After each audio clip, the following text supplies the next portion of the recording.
Managing diabetes, alam niyo number 1? Lifestyle modification. Yan yung number 1. Kaya kadalasan sa mga pasyente ko, pagka first time malaman na diabetic, first time malaman na hypertensive, lifestyle modification muna ang gagawin natin. Pwede. Basta sumunod lang kayo. Ngayon, kung hindi kayo susunod, oral medication. O, ilang dekada na kayong umiinom ng maintenance? Tagal na. Meron akong nakausap. 2 dekada na. 24 years. Okay? Ngayon lang siya nagsiseryoso sa kanyang health. Imagine mo, 2 decades. Bakit? Wala siguro siyang knowledge. Paano? Ngayon, napapakinggan na siguro si Doc Bry at saka si Kuya Vito. Kaya nagkakaroon na ng changes.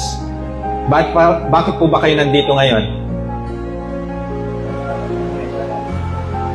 Gusto nyo mag-take charge sa inyong health. At dito kami, pauunahan namin kayo. Bibigyan namin kayo ng para kayong VIP dito sa amin. Kayo ang mahalaga. Mahalaga ang health ninyo, mahalaga kayo sa mahal sa buhay ninyo. Kaya ang maganda dito, mas maganda is